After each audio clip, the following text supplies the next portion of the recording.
Whatalo whatu Samoa, lea tunu pele i lau whaasaunga malau mai mo tāpuai i le nei fo i tūlā. O le malanga ia, o le au nanga lava, e mwhai na longo pui ali, il pei o le tātua tunu.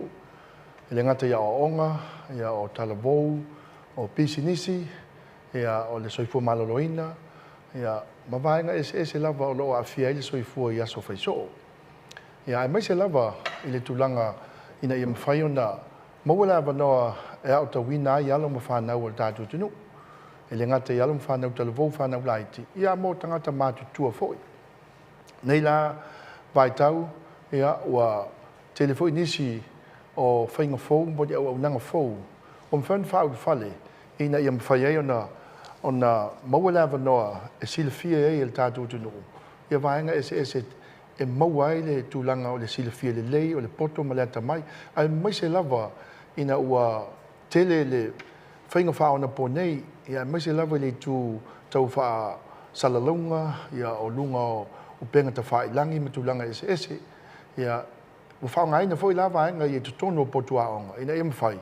O na o le tāla inga i le tūlanga o tau aonga, ai mai se lava i nu i tua ma la alfanga, sa vai i ma nu i tua, o loo e le whaingo fie o na whaatino ai fuafuanga, i le whao ngai na o masini pe o masini computer, po le laptop, ia mawaanga ia e manatu, a whape mau ia pia nei, po o tunu i whafo, e te tau fo e na mau lawa no i nai o tātou a inga o alo mwhanau o nuu malalwhanga, i tū malo ese, e mamau ese mai male tāulanga.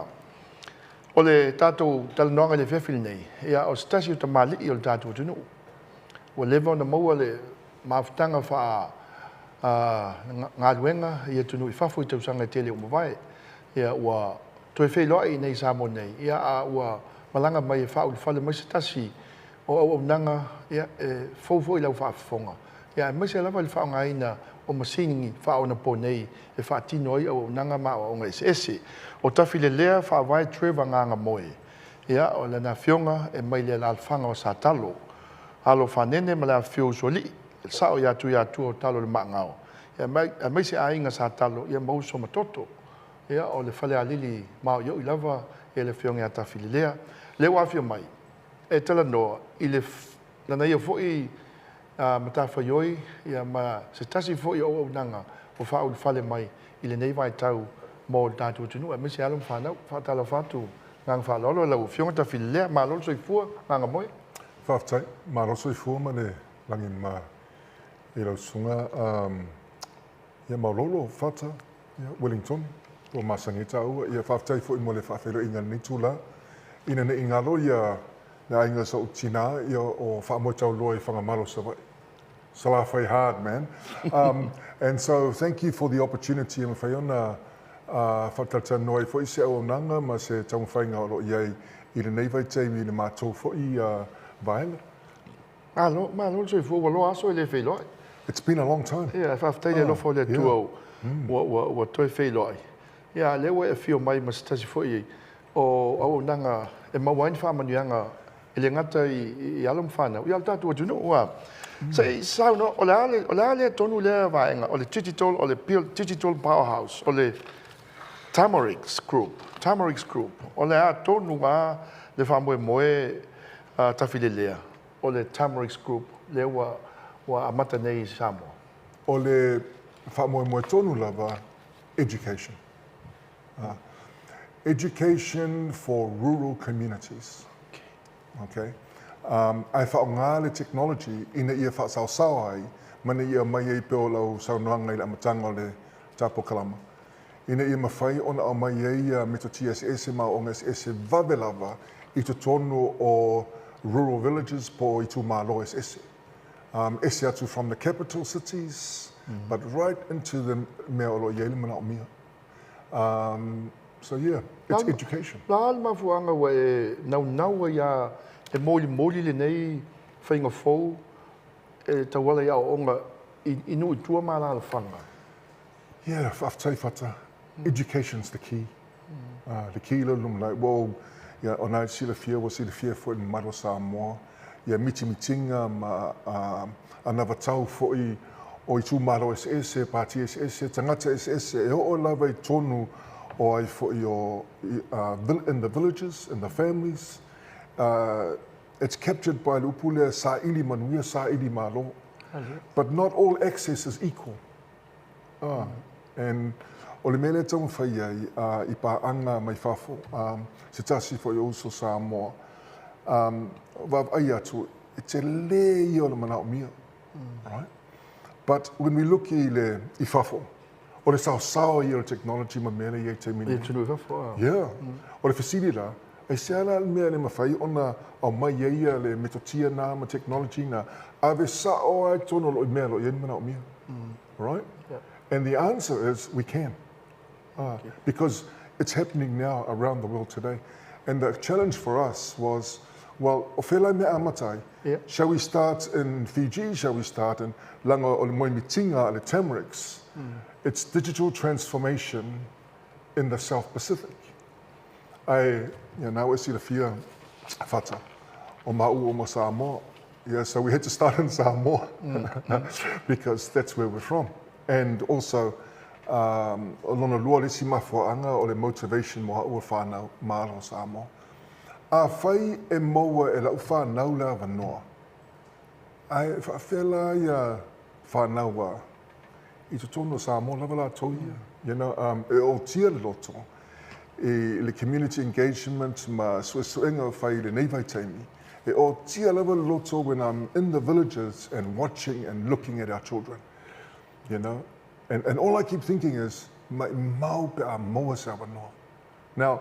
20, 30 years ago, very difficult to longa lavo e malanga I fafo.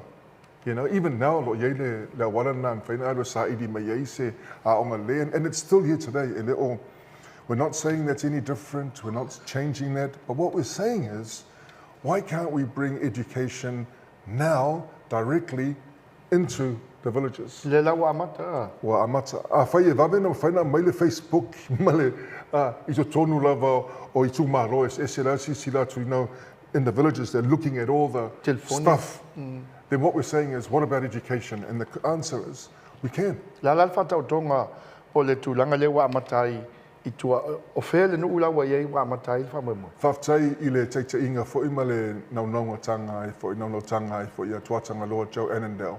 O le pairate lawa amata I potasi. Ma o le need, specific need le Tosavili was inga ia effect I ngā ruenga le whapaitain. RSE. Yeah. E le ngata mo la tau ia o lo whai malanga atu mo le fitu le iwa masina. Ia ai mese foi a inga ma whanau o lo whaamuri atu. Pe mawhai o na yeise au wala, ina ia mawhai o na o ina ila tau mo skills be tools o lo mana o mia e tengi tonu lava nei. Le ngata mo na uso ia malanga I whafo, o a mea tauna tā pena ai, e ia le mana o mia o li poti e tauna toi whao o mai tonu o le administration, po le head office I Potasi, o le ala wala tauna whai ai, e se atu ma le text mai telefoni, which is not ideal. Mangalua foi fatasi malato ma pa anga ye fafo. Ola sa wala mfainto of sosoni mai ai I le taimi lava nei le ngata mo na yuso ye o tu nei la mo le fitu maliva masina. Ia ai mai se mo tina ma whanau o lo whaamuri ane. I nei I Samoa lava la to. Is there a way that we can help elevate si inunga le la to foi mana malama I meto tia e se taun whaangaina. I nei e whare le ye le. Because you know, whata ngā runga whawaitaimi, it's a contract.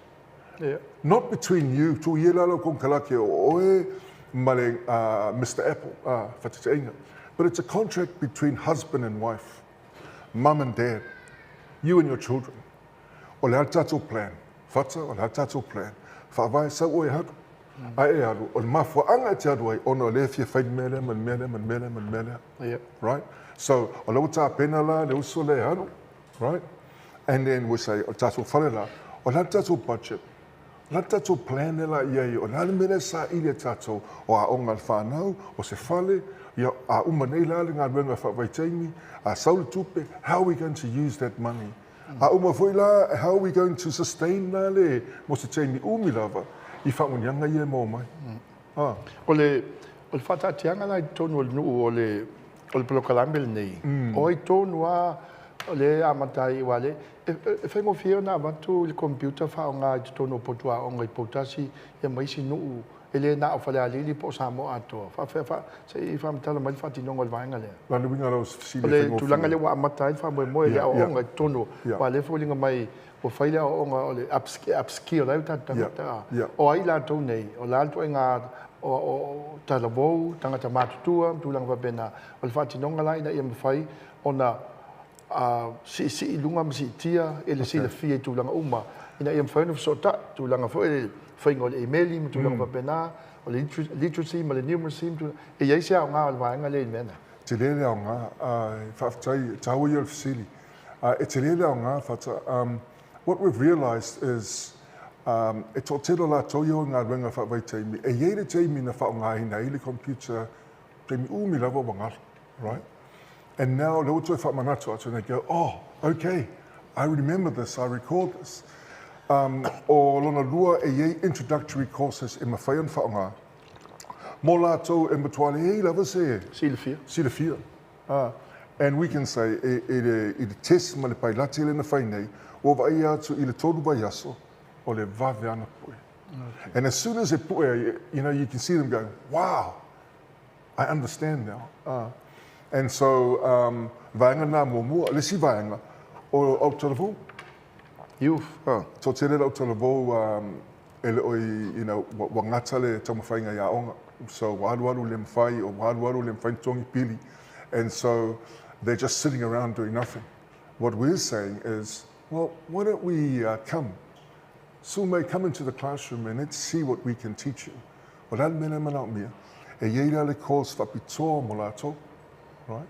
And again, I pailate ma test na whainei potasi, vai atu, man, you know, it's like a light bulb moment where they go, wow, o telo te me whaonga ele computer, o le YouTube e matamata, ele man sa more la ta alo, that's why, ting, hey, ai ngalo, te le i o le ngā o le computer, pe am whai o nei loa whaonga.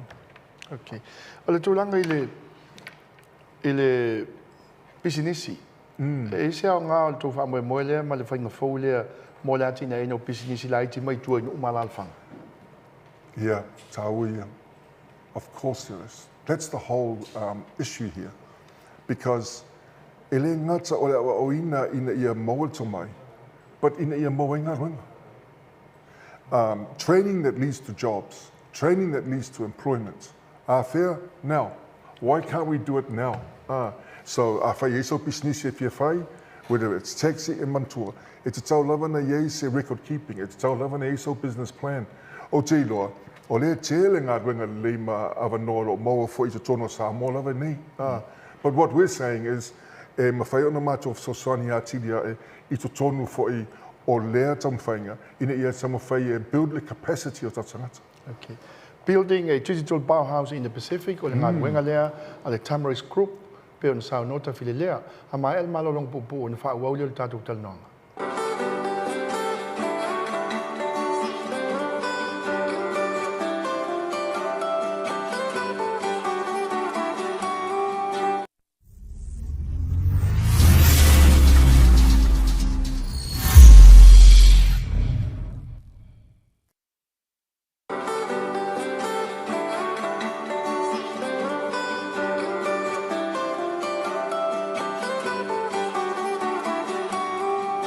Toi whātalo whātu sā moe lau tā poinga, o le Tamarisk Group, o se whainga po o se matau fau, o se business fau, o se taum whainga fau, o lo whiangai nei ma le whionga ia tawhi le lea, whawai Trevor nganga moe. Whātino mai nui tātou nu mala alwhanga i tua, whaonga e ena i tātou whanau, mo le o toi a onga mtulanga whapea. Ma wai se hawa noe toi, ta tai mai le mawhau i le taum whainga o onga, e whātino e whainga ese. Community development in village. O la le au ngā alwha moe nei, e ati na e ai e tono nu mala alwhanga, e mai se na i tātou ai ngai tue nu. O la se fuafuanga o i ai man whātinonga li teimili nei. Yeah, whaftai, you know, whata, o tūp telen mamlam, o sawa i a lea nungo technology. Now, in terms of community development, e iei me to tia e mawhai ana tātou ai ai, e mai e fsosoni ina ia whaasaosawa fo i le alunga o le a fo i o development i te mwhai e fōina. Le ngata nā o whaafai ngōwhiaina. E le ngale o tiau le mauri lena o mai nei le Aotearoa Voyaging Society. And what tala noa nei la le whausinga o canoes mawaa. Ai whaalongo tu lisi Māori, sei, o ia ona pō, na lato whaongaina tools, the best tools available to the carvers at that time. And what do you mean? He goes, well, the best tool available for me now is a chainsaw. Okay. Right? Yeah. So what I'm maila whaatusa tono o le digital technology. O le best tool nei ai nā teimi, maybe o le penny, right? Maybe it's the calculator. Sawala ia alewa o nei la o computers. Computers. Right? So the best tool available in whainwha o nā tātou ina if so soni mele development o le social economic developments. Langa e adu umame umaia te metas. Not only is it your economic developments, but also your social development. O te sa fōwhanga uma nei a le Tamarix Group, ina ia ta taia i le tūlanga fwili, ina ia whaolaola ma ia whaatuputupula ia le tamau aingo Samoa. Absolutely, it's tau, you know, and again, it's a fōi lava le idea there. It's a tau ona whai tua I mea lo iele mana o mia. Technology allows us to work anywhere. Like I said, or this is our office now. We can go anywhere in the world and work. Ele ngalo tala listo ina te tangi whaafia i telefoni flash phones alam whanau. Whanau toa lea malea ai tali to ina whai tala to ina. So si le fia lau telefoni te mai telefoni lea. Te mi umai te tangi lau telefoni lea e mo e tupe tato aina. Right? And so what I'm saying is, a whalau I tele la le e manatu na, o le fasili, a te tangi lau telefoni o mo e so tupe. A wha o ngā le computer, o le ase ngā ruenga o le mwhaina e maua, ina ia mwhaina so soani e tono le aina. You know, o le luma nai nā, today, that's the future now. So what we're saying is, as Tamarix, is why don't we have a go now? You know? Why don't we really have a go e wha o ngā wala I e metotia, not just for ngare nofo e wa I e matiltilo e o ta alonga, ma po ai si mea tupu longa social media, ai whaongare lei, ina ia mawhai ona atina e mo e tātou se si whamanianga e sili atu I lo le mero I e te mine. Renga o le tau whamoe moe le o tawina ia el tātou ia le nuu malalwhanga I whanau tangata umai tu e nuu malalwhanga mo le whamoe moe ina ia lātou whaongaina le lei le computer ia ma le whaongaina fu le telefoni ma le laptop ia tutu sala lātou silifia I tue o tātou nui tua se te imi o tu sala whai, ma pia nei, ma tangata o lai malama le lei I le whaongaina o le technology ma tūlanga whapena. Ia, o te loa o lawa iei le malama, right? Ia. E lua mea tautatu Wai tofu ama le telefoni tangata Ia. Ma alisi mea, wa wawe an whaonga e whanau o le Eo al te ina ma loma tua Wa o lava susu e lunga. O tanoa ngai e whai nei teimi nei, nei vai telefoni, nei vai telefoni, nei vai le, and you're thinking, man, right? So, but there are two important things, especially around security. I le puipuinga la whaongaina. On the one hand, yes, it's exciting. We yei le ava noa nei and let's have a go. But on the other hand, ngā ruenga Tamarix is, hey, e yei tu la whono, e yei a wala ta tau and tautata whaongaina. Ai, o le si foi nā vaenga o le aonga, ina ia malama around the security mo le whaonga tonu o le whaonga le lei, o mitotia ia ma tools ia. And then the other thing is, people are already getting work. We see it. Facebook or lewa amata na ipisnisi o lo whaongaina. That's good. But what about the new jobs? What about other jobs? O le fasili, e mawhai ona e whaongaina le PC ma o ina oe, ai tutongi oe I le losu fitalari tu la New Zealand. Ai te lea ese mai nei Samoa. And the answer is, well, of course you can. O lo iei tangata te min nei, I te tono o Pasifika atoa. E ese mera inga due ai, ese mera I sawele ala tu pe tongi ai. And they're getting paid a lot more. And what we're saying is, the tala lava noa. Now, again, we're not the only answer. but we are o se mātou tamawhainga o mātou o Samoa, tamawhanau o Samoa, the diaspora, ina ia mawhai, ona fisosoani mai I te tonu o le ngata o Samoa, but also the South Pacific. Mau ni ngā lue ngā along whanau nei, o la se tali mai I tuain, le wa matai pūtasi le pailate lea. O la se tali mai a tangata. Well, I tūlanga le whaonga ino le awanoa. What's really exciting is word of mouth, right? And if I long watch you, lisi whainga rawa, na yeide tasi na matala north mai, a rawa whaila ua fo to my sister. You know, lai nofu nofu whale. O lewa yele awanoa le I. Sau e upskill ma ia mau e fo ise si awanoa langa, o e tūla rasa fo ina lewa uma whi au o tai au, o lai whaatatani, e reisi me o whai, you know? And so why not come and upskill? So the groundswell is starting to build. Na yeile soft launch na whai about a year ago, na le whailo, ma whailo atu what's going on. But mataronga ruenga o le tau longolongo, ma le tau noa tu lea. You know, every taxi ride is a conversation. Yeah. Every talanoa is a conversation. Ina ia mawhai o na whaan. Ima lisi mea lato wa ai matao. Touch and feel that this is happening. E au ngā le pailate lea, ma le tau ale Tamarix Group lea, ina e mawhai o na, ina na sao no nei tūlanga fo lea I ngā luenga. Ta tala mai ai, ia ni tō mai o loo nā tia I to tonu. Hidden. Yeah. Hidden skills, tūlanga wapena. Yeah, of course. E au ngā tūlanga leen whai, tō telo nai alum whanau lai, wale o toia onga lai tu inu umala alwhanga lai whai maumanga, a tili o leanga waa lai sa whai mai. E au ngā le whai ngā whau le mwhai ei, ona te tala mai ia langona, te tala mai ngā luenga ia, tala mai mawhauwhaunga, o tō mai ia, na whaali liula ia transfer into an employment. Yes, transferable skills are. Tāua ia. E hei re tala mā saino whalongo ai. You know, o tia lava loto, o tia lofa lava na Yusuf mai, ia ele uma o aonga. They always start like that. Yeah. They always start, ia ele le leia o aonga. And na wha solo, mai la ia sawara le solo, mafuanga lea, You know, tano le tau whina, se whaatali uso. Pau wai e se senga o lau aonga, man mena o aonga, e se potu aonga nta aonga. E le mawhaina o whaia mena wa e lona e sila fia. A tua tono se manga se tūlau, I have no idea what I'm doing. You know, when you come into my area, but I'm whaintanga lue whatasi. E develop, e mena le tau no mai e there are skills there that they have, it's just amazing. All you need is the right tool. For many years we were walking. Tato orola ia, we had solwhangua. And then we got a car, and now we're flying. Right? It's the same type of reality. E creative arts and mea mawhaina mai. Le tatu vai ai e temi nei.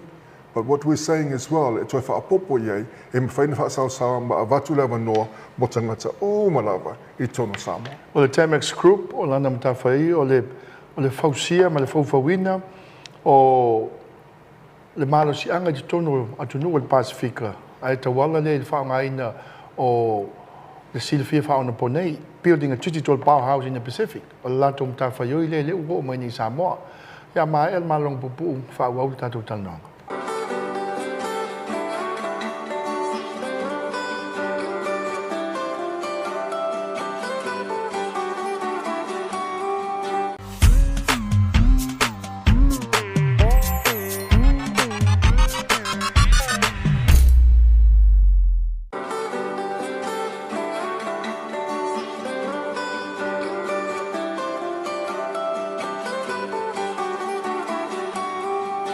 Toi whaatalo whātu sa mo lau whaafonga tā poa I malau mai mo mai. Ia o whaatasi ai ma le whionga tawhile lea whaawai, Trevor nganga moe. Mai le lal whanga o sa talo, ai na mawhatau I au kilani. Ia o whaatino nei se tasi o nanga fōu. Ia e manatu, e mauai fō I se fsosoni mo le tō telo le tātou tunu. O le Tamarix Group, ia o le lātou mta whaioi. O le mai o whainga fōu nei, ina I mwhai ai. Ona fsosoni I o le tātou tunu. I vaenga sis. Oi le tu le famo mo nei. Oi ana le famo mo tafilelea. Yeah, whaafutai. O ule tautalatu, right? O lo vaia le, I'm like the CEO, or the director of the company. o paanga mai fafo le tata ia e le usole ia misa tovia vai lua. O le tifo i lea lupe whaalele fo i le tunu, right? Wa te leilon ta mai in a long history i te tonu la technology. And he works for a business that's based in Norway. E ngoa Crayon Tech for Good. Yeah. Samoa, ai ngā lua ngā i Norway i company te tele, le tau wala mai ai ia whaatinonga ese nei ma le silifia ma whao ngā i ele tō mai ma le ngā Yeah, o mā uala nā le a fo i e tū leia le wha moi o mato pāanga i o le Research Department i Amerika under IFTF. O le sivaenga o working in cybersecurity, ma le vaenga le o Crayon Tech for Good. O le sivaenga foi o le tūlanga le i New Zealand isi foi paanga ese ro iai. Yeah. O la tonu le mai le sao le fionga ia i tosa vili ia tuatanga Lord Joe Anandale le whamoe moele nei. Yeah. Whaftai ese le tau wa fisili. In order for this program to work, you really need you need the type of leadership for ele manatu nas for today, I manatu mamao sa ili manuia muldumana. And tuatana doa epe oia na tole manatu lea, because his need was e mana mia ye na upskill na workforce. So Sony potasi. Yeah, Miss Foila la RSE. Yeah. Le malanga i fafo. Le malanga i fafo. And then we're saying, okay, well we can run a pilot with you. O ye lava la le na mua si mai na af mai e hapa afai I tono. Alola I o le tuatanga loa fai le potuao. He says, well, we're ready potuao. You know, where are you guys? So we're focused on assisting, we're working. O I lea o le test case lea o le mea atoa. E iei assumptions na ia mao mai. Peitai, I so tono I tu malo ma inga ese umalawa, there's a different need, right? So we will meet your need, le mela I le mana o mia, ngā ruenga whawai teimi I potasi. But whai o le a lawa le tūlanga, we will meet that need. And then, mataloana nurture masai I le awala, build a capacity in the mawhai ona tātou more say digital workforce se level. One point that's important to make, o me tutia ia, o lewe lewa na iei lalangi. Mai to tele fo I company sa mo, ma tangata sa mo lo iei I lewa ainga. And we're not the only answer, right? And that's the key. E le isi wha maulunga iei ma ua misa, o na ma ua we're the only answer, no. But what we're saying is, knowing what we know, ma le awala fo mpa anga lo iei whafo, pe iei se si awala mwhentoe fsoswani mai iei. E iei se whamoe mta o le whainga fōli nei ma le Tamarix Group lea. Ma whaintoe fsoswani a te au nei tangata matua, e toe alu toe whaisina o onga I tonu le potua onga le whaonga ina o le technology lea mtulanga ia. Whaftai whata o le tali pupu. Mātou nei u mātutua. Tātou? Ia. Tātou iu mātutua. O le tali whaingo whiela, yes, e iei. E iei le vaenga o le porkalama, le anawa tau fo I po le mitiwitinga mo le numanai, o le mea tau o le scale. Samoa College of Adult Lifelong Education, right? I la ua vai atu, we never retire. We're always learning. Every day we're learning something. And we go through phases in life. And that's education. Right? Education. Education allows us to do that. We go from the team in TTA, say your team in Talavol, say your team a little much. You never stop. And longa lua, e anga foi lef so sonia I la toa matua, who were just sitting around Talofai, they just, but o le to mai la iei. What did they used to do? Le lopo ni whailau tusi, le lopo ni taitei whono la.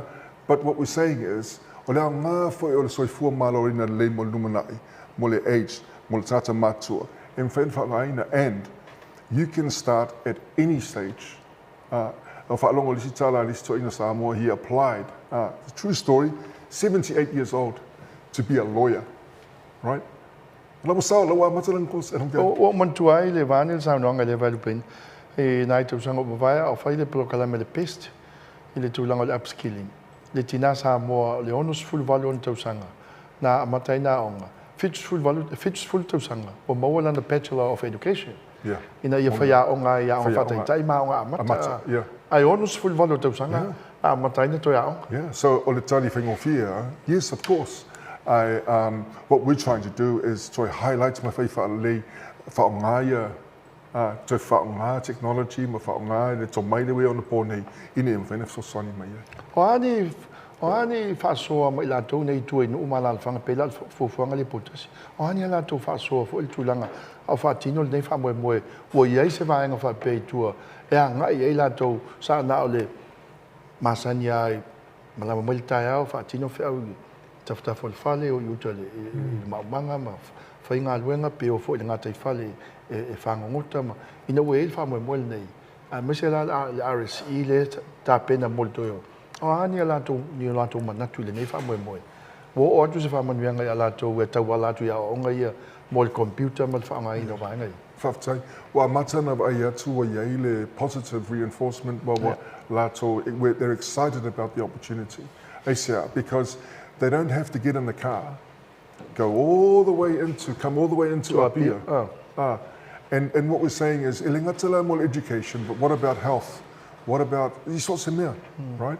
Is it possible in Mawhaina more services here or i Tumalo? And the answer is yes. And so they're very excited. You know, they're looking forward in the year Fasao Saoloa. 2026 is going to be amazing, Fata. Yeah. Nā tāua ia pe amatai fiti.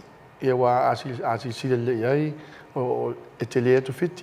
Le ngata i tele o tele o tangata le awha o tangata. Ao le lātou ta mau ainga e tele atu foi business company fiti, e tele atu donors po i lātou mwhena mau wale tupe a matai ni wha, le nei tu enga wha mo wha benei. A wa mai ai sa mo ai sea wa manatu ia mamisa e wha mo mua tātou tunu. O Samoa? That's the answer. I'm Samoan. And yes, economic sense makes go to Solomon Islands. Hoi fiki. But I'm Samoan. You know, o swafa ia wa a mai ainga a fo i that we carry connects us back to Samoa. Tawhira lea i sa talo, whaamoe tau loa i whangamalo, misa, you know. And so, e iei lava le, come on, you know, let's go. But we're Samoan. And so, e iei mo musa o nanga e whainei. At the same time, ona o le tuenga ngā ruenga le iei, e sao a le piki, e sao la, o lau a matantu tu i mai fiti. E iei fo isi au nanga isi vaenga o le Pasifika. O lau a matantu tu i mai, o lo mana o mia le Soswani, o lo mana o mia fo i le au nanga le Tamarix. Mai el tō wha moe lea pe mau fo i lawa no pe tasil tau sanga mo i la tau le wa matana omi le laptop ma computer. E ono mawani ngā ruenga? Alum whanau nei? E le ngata e mawhai ona mawinga ruenga, e mawhai ona to be more efficient at home. Okay. Now, e iei lātou, for example, e iei lātou wa uma fo ia onga molecular degrees, etc. But it was in a specialty in an area like hospitality. It might have been in theology or something else, whatever that was. And so what we're saying is, okay, why don't we add some additional skills so that you can start to pivot? Mawhai ona mo mai nisi te mau ainga le. O la le vai mamau ale Tamarix Group in terms of where to from here. Le wa mata le mea, le wa mata le whamoe moe tua. O la wa ai mamau i ai, ma misa fo i mo le anga i lumo nei whamoe moe. The biggest aim is to build the biggest digital workforce in the South Pacific. The biggest digital workforce in the South Pacific. That's the exciting bit, right? So we start in Samoa, alawa amata ia ngā yoifiti, all right? And yeah, ele umai, this is just the beginning of something amazing e tūlai mai. O la sau nanga whae u, ina ia mawhai o na tuina atu fo ilea mō le pai o tātou tunu wa awa bela whamanuia ina i le whamoe me wa amata nei i potasi. Ia pe mawhai o na se atu isi vaenga o le atu whale alili. ia ma so nei ma le atua le pata ma se la fai la sa no foi le ile nei fa mo le anga I luma na ia fai ona tofu o mai ai ile Tamarix group malana va ai mamao malana sila mama Whaftai mauroro. O le mea tāua lava, wa iei tanu noanga wa amatana whai manisi fo I o taitai. And it always starts at the top. You need really good leadership. Okay. You know, it's important to have good leadership o whea lava mea whātua ai. Right? I le teimina to toe a pera amo le la aule le Tamarix. Kene se dosu tasaron whai upo e tolsu tolu. The first thing was, o le la aule to toe, mo le va ai mo le numana, tupulanga mo le numana. Po I lava la o tu tono o toafa lea, e malu ai la aule, right? The second thing was he planted it so that o hao la aule, na te sa ili vai, it goes looking for water. Oasis. Yeah, always, right? The roots just go looking for water. And what we're doing here is we're planting something here. Na te sa ili manuia mole numana, always innovating, always looking for something. We need the type of leadership that is innovative, e vai mamao, and that we need o taruela lewa iei fono whaavae ma o lei fo iei a village fono ma village council te inga fo ina le e mawhai o na lato whaamapopoina and say tato ngā lue whaatasi se paanga mo le lumanai. And the last thing about Tamarix is that o leo te tole memorial te toe e a fo iei apela amo le memorial as a sign for the future. And what we're saying is we're aiming for about 4 or 5 I tono upolo, maybe 4 or 5 in Savai. And that wants to partner with us, we're open to having those conversations. O le talawhai, o iei se wha moe e whawhola atu I le whainga malo fōu, I le nei wha moe. O le lava, yeah, o le lava. Sa mo malau tapo inga o le whiunga tawhilea sa ngalue I le New Zealand I Aukilani tausanga tele ia whapena fo I le Virgin Airlines I Aukilani lava to ngalue fo I le Pacific Media Network I o nana mafuta mai ma masani e le wo mai samo nei e o tato talanoanga le sa mo le fefi o le malanga manatu ia o se amatanga fo le fa mo le Tamarix group e peise o ngā ia mo pa yo tatu tunu ia e toe o fo lava no e toe fio mai tawhilelea ia pa mai ale whainga malo lo ngau nei tausanga fo ia ma watu fo ia se whamatalanga po whea tonu anga I ele nei whamoe ia whamanuele tō pa yo tatu tunu nui tele nei vai tau ia o maulolo whata Wellington e Malif.